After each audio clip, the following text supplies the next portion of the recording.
Shalom, ketemu lagi dalam cinta kasih Kristus Tuhan kita. Saat ini kita beribadah secara online. Kita sangat bersyukur kalau kita masih tetap bisa semangat untuk beribadah, kita masih bisa berkumpul walaupun secara virtual. Saat ini saya mau mengajak Bapak, Ibu, dan saudara-saudari yang terkasih, kita mau bersatu, bersekutu dalam Tuhan. Kita mau sama-sama menaikkan syukur kita mau sama-sama masuk dalam hadirat Tuhan. Kita mau katakan, ku naikkan syukur kepadamu Tuhan.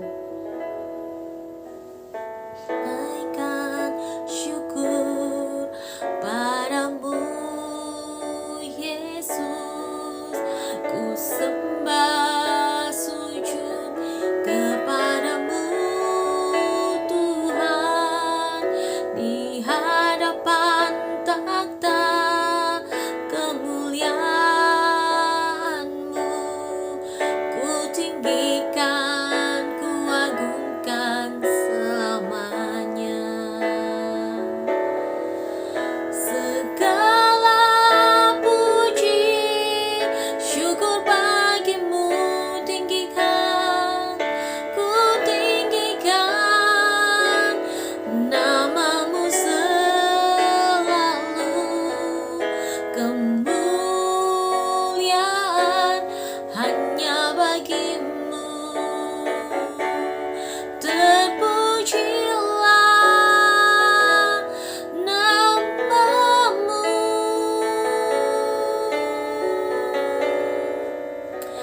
Makasih Tuhan, kita mau naikkan syukur kita ke dalam hadirat Tuhan. Kita mau sembah Dia karena Dia adalah Allah yang hidup, Allah yang selalu menyertai kita, Allah yang selalu ada buat kita. Kita mau katakan dengan sungguh hati,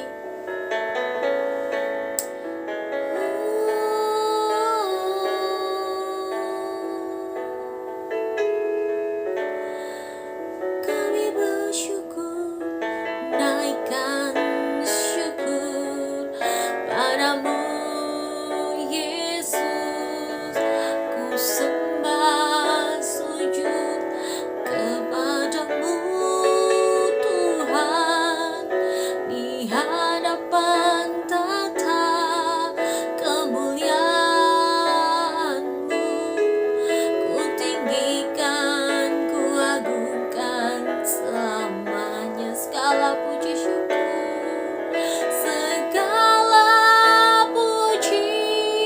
syukur bagimu, ku tinggikan namamu selalu. Kemuliaan hanya bagimu, terpujilah namamu. Segala puji syukur, Allah, puji syukur bagimu tinggikan, ku tinggikan namamu selalu. Kemuliaan hanya bagimu, terpujilah, terpujilah namamu, terpujilah namamu.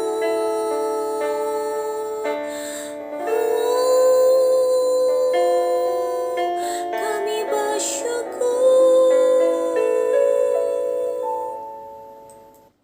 Kami sangat bersyukur ya Bapa, pada saat ini Tuhan, walaupun kami secara virtual, kami secara online untuk mendengarkan ibadah kami, menyaksikan Tuhan, firman Tuhan, kami percaya Tuhan, urapan Engkau, lawatan Engkau Tuhan, tidak berkurang ya Bapa. Tapi Tuhan, mari Engkau Tuhan mau datang kepada kami Tuhan, mengurapi kami Tuhan, baik yang sedang di rumah Tuhan, maupun dimanapun kami berada. Kami percaya urapan Engkau, penyertaan Engkau akan ada bersama dengan kami. Tuhan, yang sakit Engkau sembuhkan Tuhan. Tuhan, yang lemah Engkau kuatkan ya Bapa. Tuhan, yang sedih Engkau berikan sukacita yang hanya daripada Engkau. Mari Tuhan, kami mau memuji, memuliakan nama Engkau. Kami mau bersorak-sorak untuk Engkau. Terima kasih Yesus. Mari Tuhan, Kau mau urapi kami semua. Dalam nama Tuhan Yesus kami telah berdoa dan mengucap syukur. Haleluya. Amin. Saudara bersuka cita hari ini, kalau saya merasa sangat-sangat bahagia karena pimpinan Tuhan, penyertaan Tuhan pada saya pada saat ini, sehingga saya masih bisa bernafas, masih bisa beraktivitas, masih bisa memuji Tuhan. Mari saudara, kita mau sama-sama memuji Tuhan. Kita mau katakan, hari ini kurasa bahagia, tidak ada kesedihan sama sekali. Amin. Yuk kita mau sama-sama menyanyikan lagu ini dengan sukacita.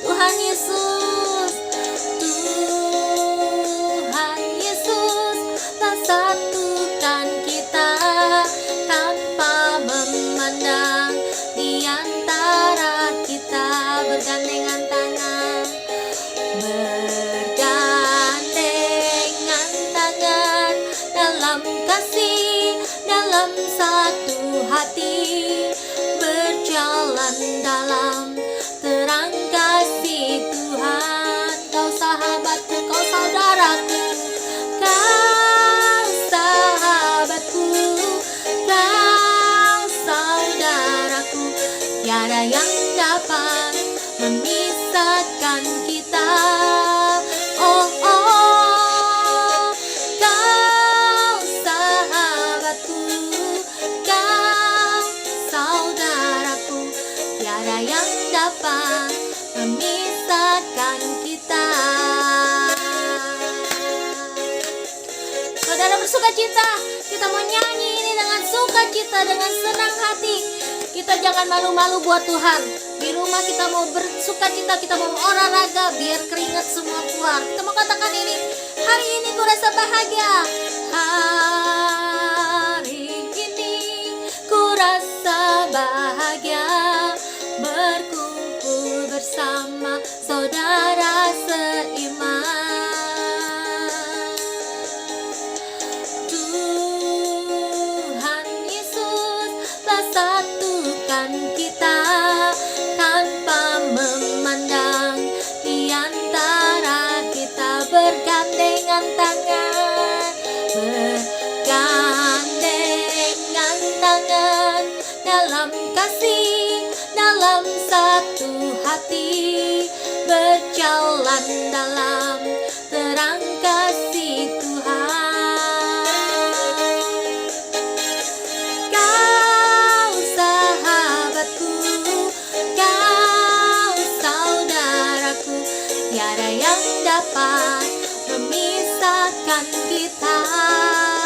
Oh, oh, Kau sahabatku, Kau saudaraku, tiada yang dapat memisahkan kita.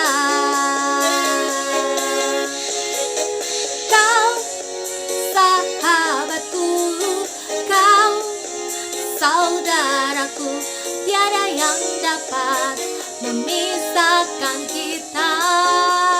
Oh, oh, Kau sahabatku, Kau saudaraku, tiada yang dapat memisahkan kita. Tiada yang dapat, tiada yang dapat memisahkan kita. Yeah, praise the Lord. Saudara, kita mau bangkit demi nama Yesus. Amin. Kita mau bersuka cita terus. Kita mau terus semangat. Kita mau katakan bangkit, serukan nama Yesus.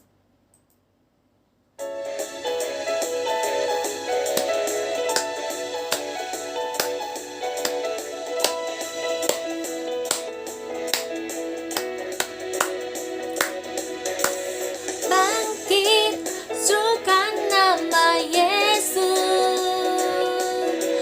Maju, takkan kuat, kita buat iblis gemetar, kalahkan tipu dayanya dengan kuasa namanya. Bangkit, serukan nama Yesus, maju, maju, takkan kuasanya. Kita buat iblis gemetar, kalahkan tipu dayanya dengan kuasa namanya. Nama Yesus, nama Yesus, menara yang kuat. Nama Yesus, kota benteng yang teguh. Nama Yesus, kalahkan semua musuh. Nama Yesus, di atas segalanya. Amin saudara, nama Yesus.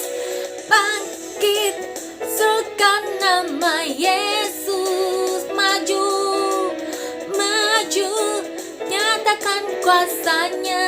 Kita mau buat iblis gemetar, kita buat iblis gemetar, kalahkan tipu dayanya dengan kuasa namanya.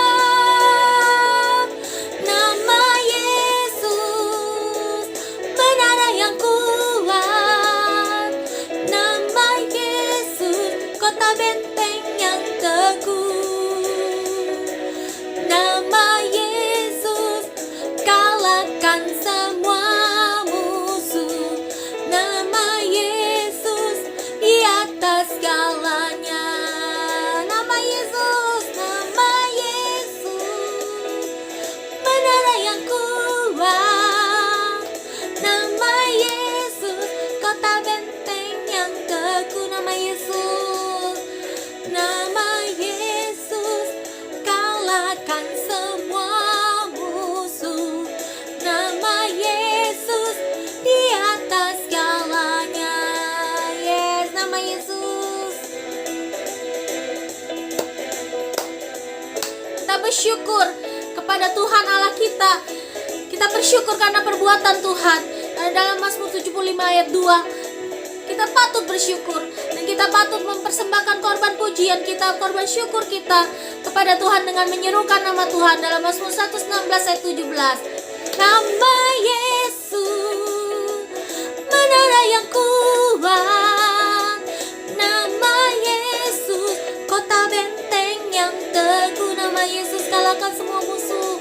Nama Yesus, kalahkan semua musuh. Nama Yesus, di atas segalanya. Yes, nama Yesus, nama Yesus, di atas segalanya. Nama Yesus, di atas segalanya. Nama Yesus, di atas segalanya. Praise the Lord. Aku nyanyi haleluya.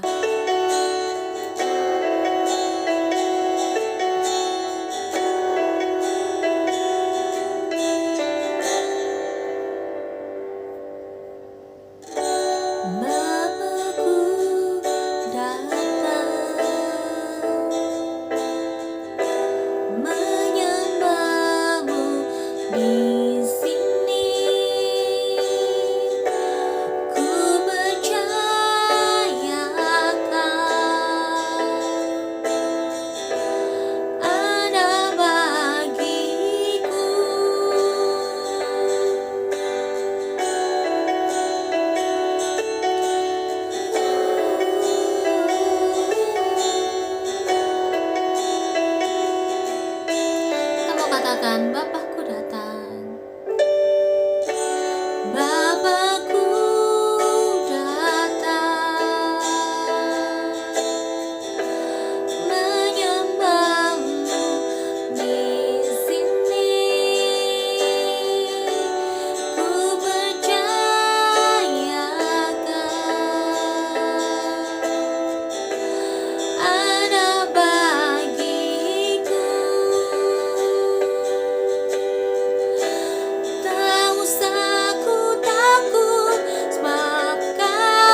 ajaib perkasa perbuatanmu.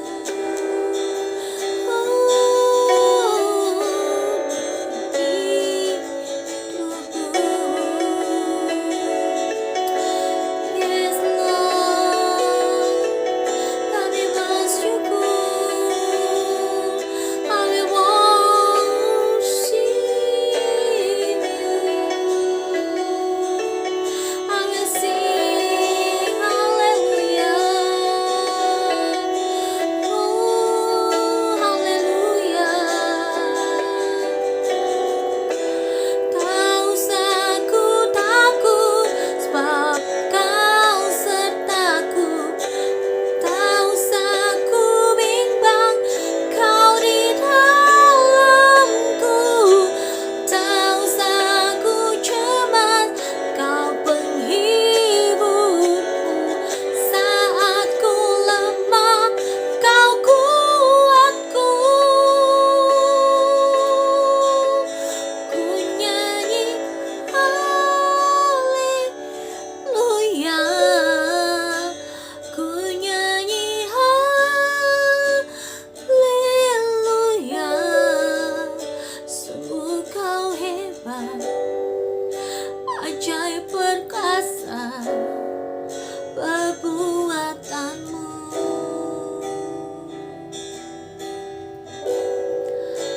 Ku nyanyi haleluya,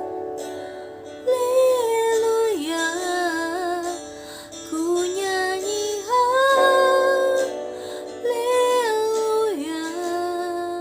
Sungguh Kau hebat, ajaib perkasa perbuatanmu.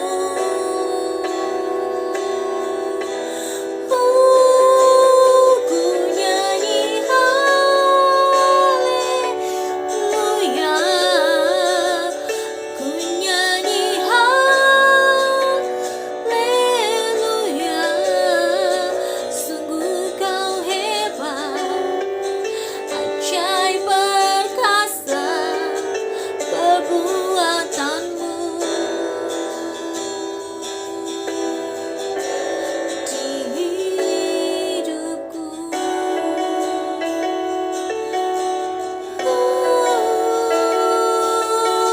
kami bersyukur atas perbuatanmu.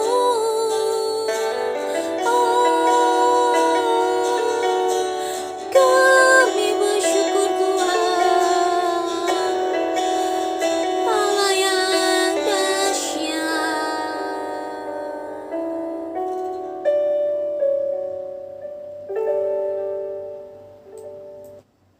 Kami sangat bersyukur Tuhan atas perbuatan Engkau yang ada dalam hidup kami, atas rahmat Engkau yang mengalir ke dalam hidup kami, atas penyertaan Engkau yang mengalir dalam hidup kami. Tuhan Yesus, kalau sebentar kami akan mendengarkan sabda firman Tuhan. Mari Tuhan Kau mengurapi setiap kami, baik Tuhan kami yang mendengar maupun yang menyampaikan. Kau mengurapi dari ujung kepala hingga ujung kaki. Kau memberikan hikmat bagi yang menyampaikannya ya Bapa. Kau mau sembunyikan ia di belakang salib-Mu. Biarkan ia yang berkata-kata Tuhan, Tuhan dengan kuasa Engkau, ia berkata-kata dengan kekuatan Engkau ya Bapa. Mari Tuhan Kau mengurapi kami Tuhan sebagai pendengar, untuk mengerti, memahami Tuhan apa yang firman-Mu maksud, dan kami bisa melakukannya dalam kehidupan kami sehari-hari. Terima kasih Tuhan Yesus, kami telah berdoa dan mengucap syukur.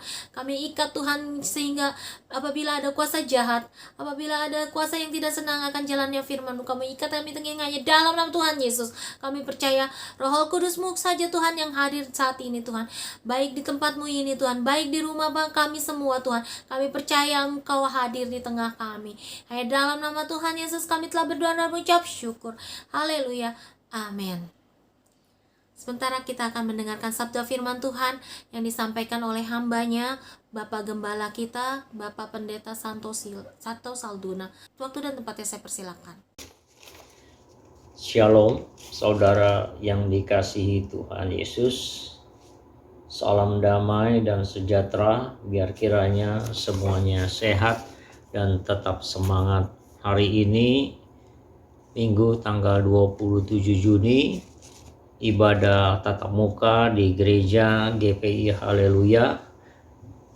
Dengan sangat terpaksa saya tunda karena mengingat meningkatnya penularan virus COVID-19 khususnya di DKI Jakarta. Walaupun gereja tempat kita ibadah tidak termasuk zona merah, tapi tentunya saya menjaga agar senantiasa kita tetap terpapar dari virus yang semakin meningkat ini. Protokol kesehatan tetap kita jalani supaya kita terus memakai pola kesehatan, pola hidup kita, supaya kita tetap melakukan segala apa yang dianjurkan oleh pemerintah. Hari ini kita ibadah di rumah, kita ibadah online. Hari ini kita akan belajar bersama dari kitab Amsal 8 ayat 33. Firman Tuhan mengatakan, dengarkanlah didikan, maka kamu menjadi bijak, janganlah mengabaikannya. Sekali lagi saya bacakan Amsal 8 ayat 33, demikianlah firman Tuhan. Dengarkanlah didikan, maka kamu menjadi bijak, janganlah mengabaikannya. Nah, saudara yang dikasihi Tuhan, ayat ini mengingatkan kepada kita supaya kita dapat menjadi pengikut Kristus yang bijak. Dengan catatan kita harus dengar-dengaran, yaitu dengar didikan. Jangan sampai kita mengabaikannya.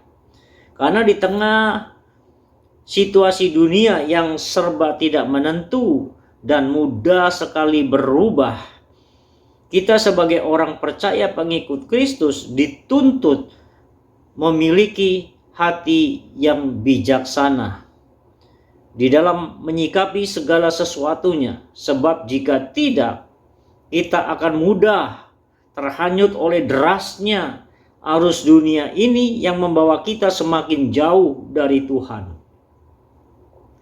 Jika kita tidak punya dan memiliki hati yang bijaksana, kita akan mudah sekali kecewa, kita akan mudah sekali sakit hati, kita akan mudah sekali menjadi marah, putus asa, dan akhirnya kita mengikuti keinginan daging. Makanya di dalam Efesus 5 ayat 15 sampai 16, firman Tuhan mengatakan, karena itu perhatikanlah dengan seksama bagaimana kamu hidup. Janganlah seperti orang bebal, tetapi seperti orang arif. Dan pergunakanlah waktu yang ada, karena hari-hari ini adalah jahat. Nah, menjalani hari-hari yang cukup berat, mari kita tetap melekatkan diri kita kepada Tuhan. Kita tetap berdoa seperti di dalam Alkitab. Di dalam Mazmur, Musa berdoa di dalam Mazmur 90 ayat 12. Musa berdoa, ajarlah kami menghitung hari-hari kami sedemikian hingga kami beroleh hati yang bijaksana. Nah, secara etimologi bahasa, orang bijaksana adalah orang yang mampu bersikap dengan tepat di setiap keadaan atau situasi, merespon dengan sikap hati yang benar setiap peristiwa atau kejadian yang terjadi dalam hidupnya. Sekali lagi, saya katakan bahwa orang bijaksana adalah orang yang mampu bersikap dengan tepat di setiap keadaan atau situasi, merespon dengan sikap hati yang benar setiap peristiwa atau kejadian yang terjadi dalam hidupnya. Nah, tentu ada pertanyaannya, loh, bagaimana supaya kita mempunyai hati yang bijak? Nah, kalau kita baca di dalam Amsal 8 ayat 32 dikatakan, berbahagialah mereka yang memelihara jalan-jalanku. Dengarkanlah didikan, maka kamu menjadi bijak. Jadi saudara, supaya kita dapat menjadi bijak, kita harus dikatakan memelihara jalan-jalannya Tuhan. Supaya kita mau mendengarkan didikan dari Sang Penguasa hidup, yaitu Allah sendiri. Jadi yang pertama, jika kita ingin menjadi bijak adalah hidup dengan Tuhan. Merenungkan firman-Nya siang dan malam, dan senantiasa dapat melakukannya di dalam aktivitas kehidupan kita. Karena hikmat yang sejati hanya dapat kita peroleh melalui hubungan karib kita dengan Tuhan. Karena Tuhan adalah sumber hikmat. Di dalam Amsal 9 ayat 10 dikatakan, permulaan hikmat adalah takut akan Tuhan, dan mengenal Yang Maha Kudus adalah pengertian. Sekali lagi saya katakan, Amsal 9 ayat 10 dikatakan, permulaan hikmat adalah takut akan Tuhan, dan mengenal Yang Maha Kudus adalah pengertian. Artinya apa saudara?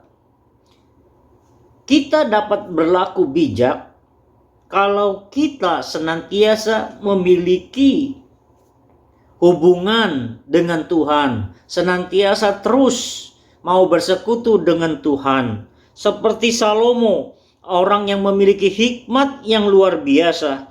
Hikmat diperoleh karena Salomo memiliki hubungan yang dekat dengan Tuhan.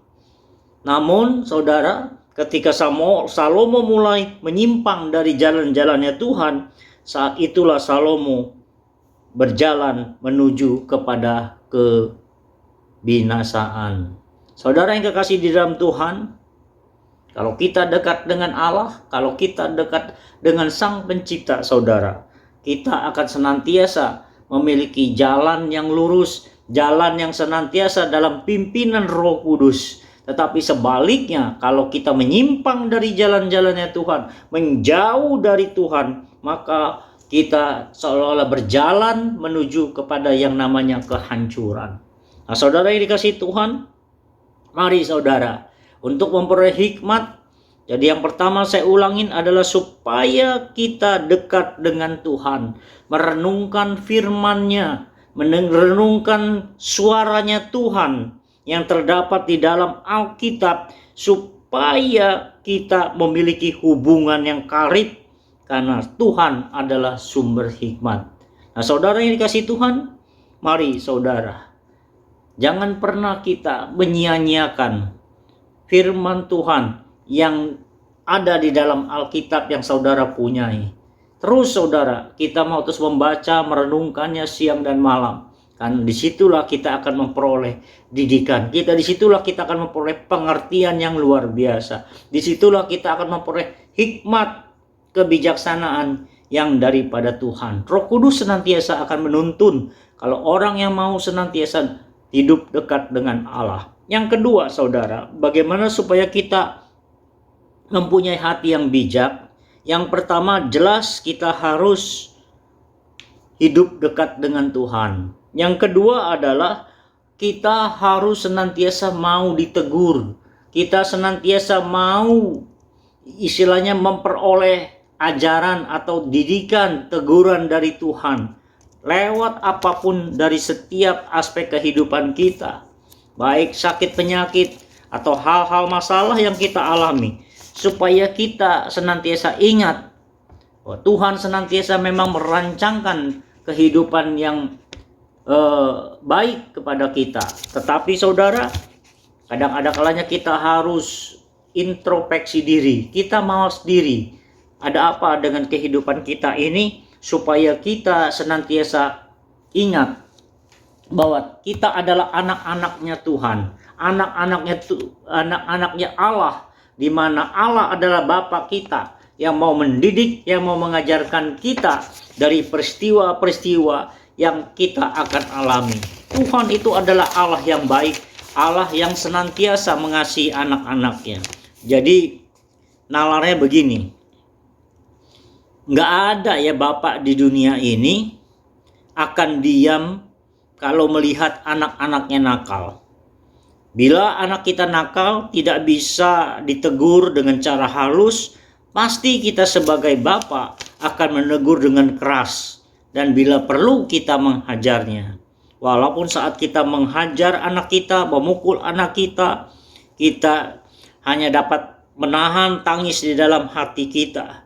Sepertinya kita memang gak tega, ya salah, memukul, menghajar buah hati kita.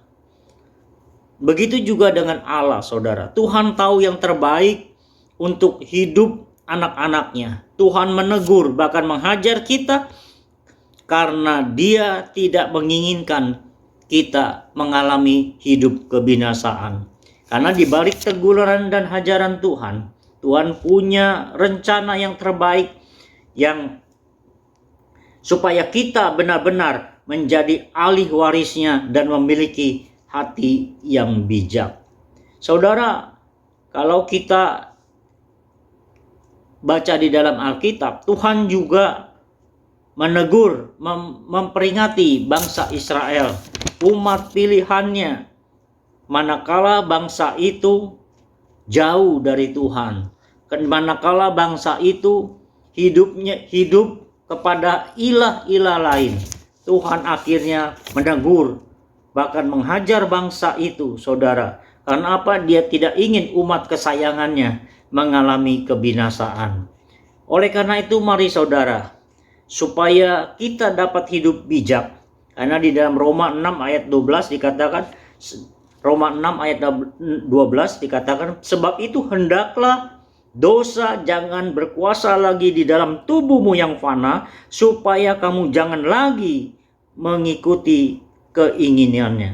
Nah, saudara yang kekasih dalam Tuhan, dosa adalah memang sarana yang dipakai oleh setan atau iblis supaya kita sebagai anak-anaknya menjauh dari Tuhan, supaya kita lari dari Tuhan.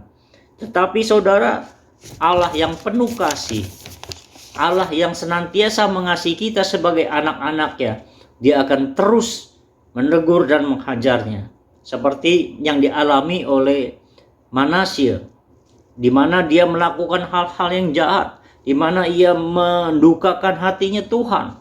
Maka Tuhan menegur dan menghajarnya sampai ia ditangkap oleh musuh. Tetapi ketika ia ditangkap, ditawan oleh musuh, saudara, dia mulai sadar. Lalu ia berseru kepada Tuhan supaya Tuhan menolongnya. Karena dia senantiasa sadar akan kesalahannya, maka Tuhan menolong Manasye, saudara. Walaupun dia begitu lama memimpin bangsa Israel, tetapi saudara, dia melakukan hal-hal yang jahat. Lalu Tuhan menegurnya, tetapi tidak digubrisnya. Lalu Tuhan menghajarnya sampai ia ditangkap oleh musuh. Sampai ia benar-benar bertobat dan datang kepada Tuhan minta ampun. Akhirnya Tuhan membebaskannya. Saudara, Allah kita adalah yang penuh kasih. Jangan kita mengeraskan diri kita ketika Allah menegur kita, ketika Allah menghajar kita. Mari saudara, miliki hati yang bijak supaya kita diingatkan, supaya kita senantiasa ingat akan Tuhan, Sang Pemilik hidup, supaya kita mau bertobat dari kesalahan-kesalahan yang kita lakukan. Dia adalah Allah yang Maha Pengampun. Dia akan tetap, saudara, mengampuni kita kalau kita tersadar, kalau kita senantiasa terus, saudara, ingat apa yang kita lakukan itu salah. Kita memiliki hati yang senantiasa terus mau datang kepada Tuhan dengan pertobatan yang sungguh-sungguh, Tuhan akan mengampuni kita. Makanya Alkitab mengatakan, sekalipun dosamu merah seperti kimirji, bahkan seperti kain lap yang kotor, tetapi Tuhan senantiasa akan mengubah saudara menjadi putih seperti bulu domba. Artinya apa, saudara? Dia adalah Allah yang Maha Pengampun. Dia merindukan ketika dia menegur, ketika dia menghajar kita sebagai anak-anaknya.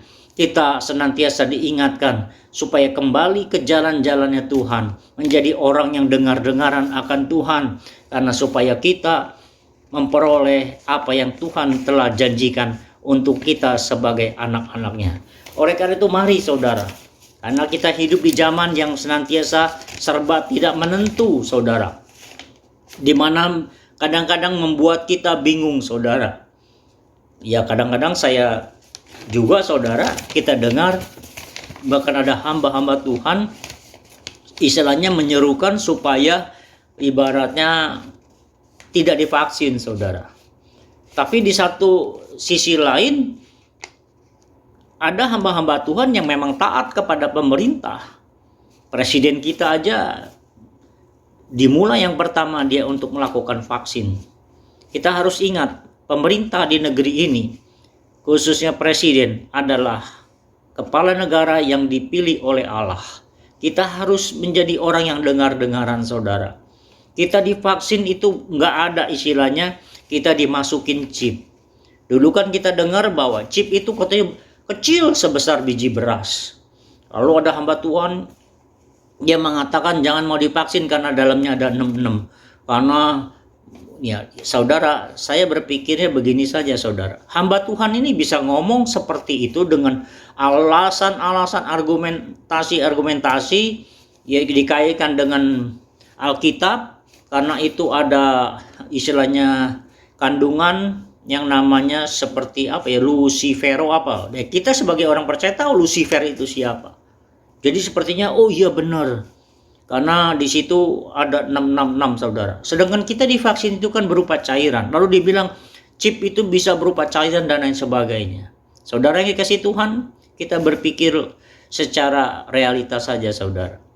Saya pikir yang namanya divaksin seperti kita waktu masih kecil kita mengalami suntik cacar, saudara.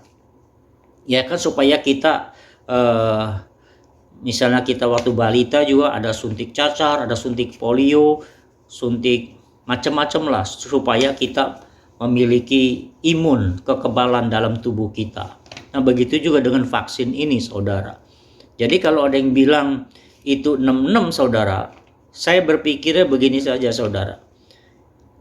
Selagi kita sebagai umat Kristen, saudara, kita percaya bahwa itu memang vaksin, saudara. Kalau ada yang bilang itu 66, saudara, kan kalau di dalam Alkitab dikatakan tidak ada orang yang bisa untuk melakukan penukaran, belanja dan lain sebagainya kalau tidak istilahnya diberi tanda 66, baik di dahi maupun di lengan, saudara.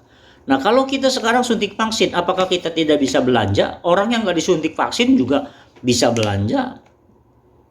Jadi logikanya, saudara, ini memang benar-benar vaksin. Karena memang negeri kita, bahkan seluruh dunia, sedang dilanda yang namanya COVID-19, COVID-19. Apalagi ada virus yang dari India itu, saudara, yang lebih ganas dan lain sebagainya.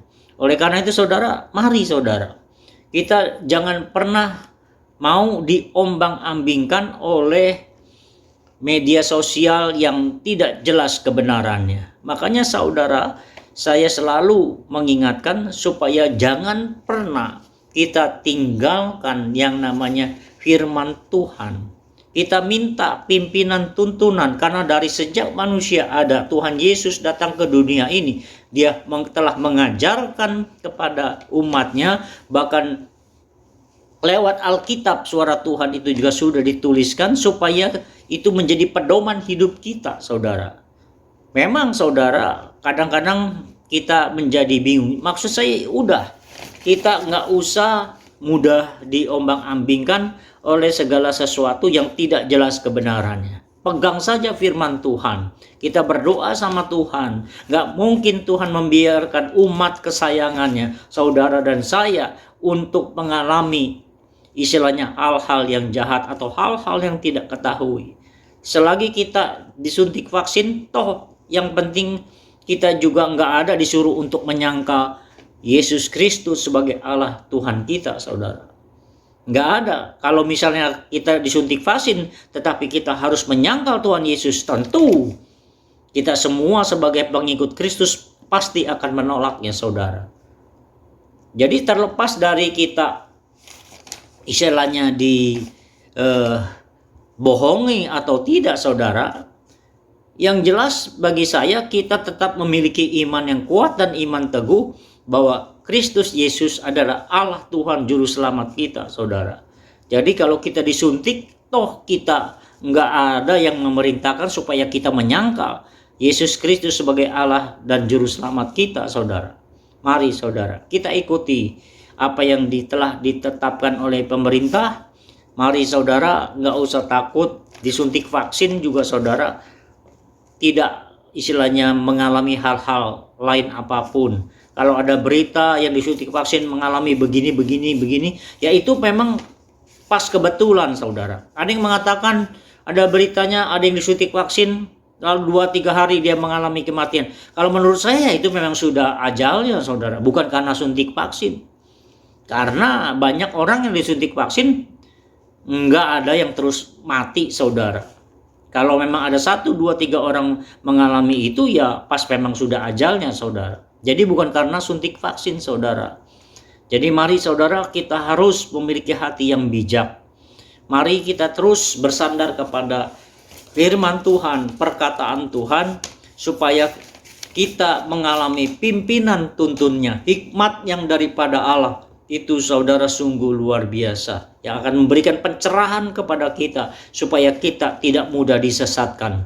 Ingat saudara, media sosial ini adalah memang alat yang paling baik saudara, ingin senantiasa menggoyahkan iman kita saudara. Kadang-kadang hal-hal yang tidak benar saudara, tetapi kalau terus saudara di media sosial diberitakan saudara, apalagi dari berbagai sumber dan lain sebagainya, pasti saudara hal-hal yang tidak benar itu akan dianggap benar saudara. Karena apa saudara? Ya memang sudah zamannya saudara. Karena dunia ini dunia yang senantiasa penuh saudara dengan hal-hal yang jahat saudara. Makanya mari kita mendekatkan diri kepada Tuhan, karena Tuhan adalah sumber hikmat. Tuhan adalah senantiasa membuat kita memiliki hati yang bijak. Yang kedua adalah supaya kita tidak tergoncangkan saudara. Mari kalau kita mengalami jalan yang salah, jalan yang menyimpang saudara, kita harus menerima teguran, didikan, baik lewat firman, baik lewat firman yang datang dari hamba-hamba Tuhan untuk saudara, atau firman yang saudara baca tiba-tiba saudara tersentuh, terus saudara renungkan, oh apakah ini memang teguran dari Tuhan? Kita berdoa terus Tuhan, mendekatkan diri kepada Tuhan. Tuhan senantiasa akan memulihkan hidup kita kalau kita senantiasa hidup di jalan yang salah saudara. Oleh karena itu saudara, pesan saya supaya terus hidup dekat dengan Tuhan, berdoa, baca firman, dan senantiasa terus saudara jangan pernah tinggalkan ibadah. Karena banyak saudara orang yang beribadah aja seminggu sekali, cuman hanya beberapa jam. Apalagi ibadah kita sekarang kan tidak boleh terlalu lama-lama saudara, hanya beberapa jam saja. Kadang-kadang pada males untuk ibadah, kadang-kadang dengan alasan yang macam-macam, sakit tapi istilahnya masih bisa dapat jalan dan lain sebagainya, sudah malas berdoa saudara. Jangan sampai ada teguran Tuhan yang mungkin saudara tegurannya secara halus sehingga membuat saudara mengalami. Saya tidak mendoakan seperti itu saudara. Saya hanya mendoakan supaya semuanya baik saudara. Tapi kalau Tuhan yang menegur kita, mendidik kita saudara, kita harus memiliki kepekaan saudara. Jangan sampai Tuhan tegur tetapi kita tidak kita tidak menyadarinya, lalu Tuhan menghajar kita saudara. Mari saudara, kita harus ingat, kita harus koreksi diri. Ada apa dengan kita? Oh, saya selama ini jauh dari Tuhan. Saya selama ini malas beribadah. Mari saudara, saya selalu pesan supaya jangan pernah tinggalkan ibadah. Karena banyak hal-hal yang saudara mungkin juga tidak tahu ya saudara. Ya seperti saudara, contohnya yang sepele saja. Saya selalu pernah di dalam ibadah, saya selalu mengingatkan sinode kita GPIA itu tidak pernah saudara mengizinkan saudara kita sebagai pengikut Kristus untuk berdoa di depan jenazah, saudara. Tetapi pernah satu kali dengan mata kepala saya sendiri, saya melihat ada jemaat, saudara, yang saya lihat di rumah duka.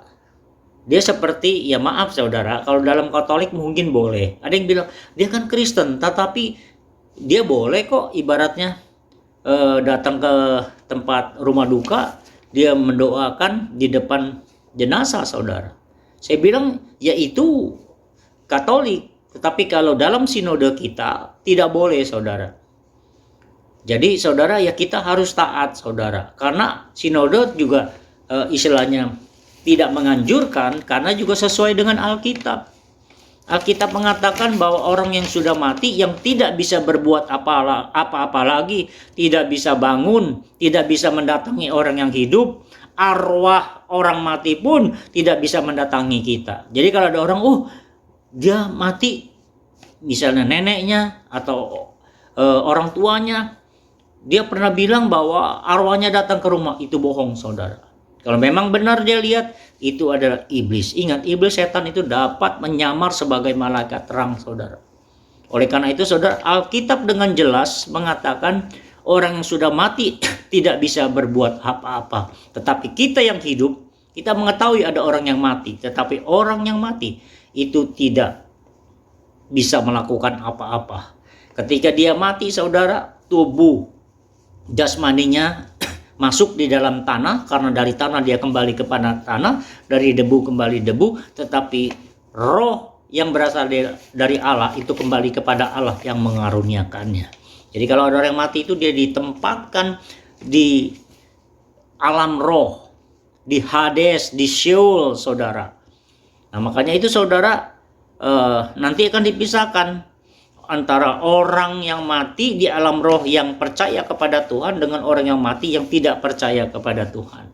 Oleh karena itu saudara, orang yang mati tidak bisa melakukan apa-apa lagi, tidak bisa berbuat apa-apa lagi. Oleh karena itu saudara, makanya jangan pernah saudara suka bolong-bolong, ibaratnya tidak melakukan ibadah. Saudara yang kekasih di dalam Tuhan, ya saya maklum kalau saudara sakit, kalau saudara mungkin ada halangan dan lain sebagainya. Tapi sudah sering saya katakan supaya saudara tidak melakukan yang namanya berdoa di depan jenazah, saudara. Apalagi saudara melakukan seperti sembah-sembah. Itu tidak boleh, saudara. Saya juga punya cicong, saudara. Maksudnya cici saya menikah. Ya kan saya panggilnya Cicong. Nah Cicong saya itu punya orang tua, tetapi dia belum Kristen, tetapi dia agamanya Konghucu. Nah waktu dia meninggal, dia panggil itu tukang kwamia, ya istilahnya cara Konghucu. Nah jadi ada MC-nya saudara, seperti harus sujud, harus sembah dan lain sebagainya. Kita sebagai orang Kristen tidak boleh, saudara. Jadi kadang-kadang kebanyakan orang percaya itu suka mengikuti, saudara. Khususnya orang Chinese keturunan, saudara. Ya dulunya dia belum Kristen. Dulunya mungkin ya orang tuanya pengikut agama Konghucu dan lain sebagainya. Setelah jadi Kristen, hal-hal budaya seperti itu masih terbawa. Padahal di dalam Alkitab jelas dikatakan tidak boleh, saudara. Karena kalau saudara melakukannya, Alkitab mengatakan itu merupakan kekejian bagi Allah. Jadi saudara harus ingat ya saudara, kita harus berhikmat. Yang pertama kita harus senantiasa apa? Dekat dengan Tuhan. Renungkan firman Tuhan siang dan malam. Karena Tuhan adalah sumber hikmat. Yang kedua, supaya kita senantiasa memiliki hikmat, Alkitab mengatakan kita senantiasa dapat menjadi orang yang bijak kalau kita mau ditegur, kalau kita mau dibilangin, kalau kita mau dikasih tahu, saudara. Jangan mengeraskan hati, saudara. Jangan mengikuti ibaratnya hawa nafsu, emosi, keinginan saudara, tetapi itu salah, saudara. Ibaratnya nggak ada orang yang mau menegur, memberitahu kepada hal yang benar untuk menjadi salah, nggak ada. Yang jelas kalau itu salah, pasti orang itu memberitahukan untuk membenarkan saudara. Oleh karena itu saudara, mari saudara, kita harus menjadi orang yang bijaksana. miliki hati yang bijak, dekat dengan Tuhan, dan mau senantiasa kita ditegur supaya kita menjadi orang yang dengar-dengaran akan didikan Tuhan, saudara. Oleh karena itu mari saudara, supaya hari ini saudara, kita senantiasa menjadi orang yang memiliki hati yang bijaksana. Dan hari-hari ini adalah hari-hari yang jahat, Alkitab katakan. Oleh karena itu saudara, di mana lagi kita akan memperoleh sumber hikmat itu kalau bukan dari Allah sendiri. Allah sudah memberikan kita tuntunan, pedoman hidup kita supaya kita diarahkan ke jalan yang benar. Jangan sampai murka Allah turun atas kita karena kita menyimpang dari apa yang Dia perintahkan dan ajarkan. Terima kasih saudara, biarlah firman yang singkat ini dapat memberikan pencerahan, biar kiranya senantiasa saudara diberkati. Saya percaya bersama Yesus, Roh Kudus yang senantiasa memimpin kita hari lepas hari, kita cakap melakukan segala apa yang Tuhan perintahkan dan ajarkan. Tuhan Yesus memberkati. Amin.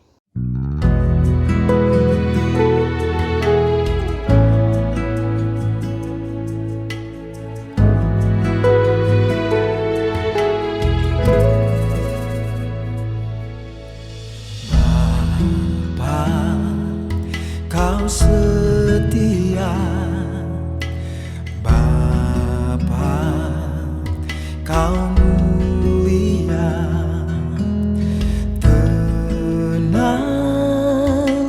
jiwaku. Kiranya berkat dari Allah Bapa, mohon damai sejahtera, kasih dari Tuhan kita Yesus Kristus, Roh Kudus yang menyertai kita hari lepas hari, bercurah buat saudara dari sekarang sampai selama-lamanya. Amin.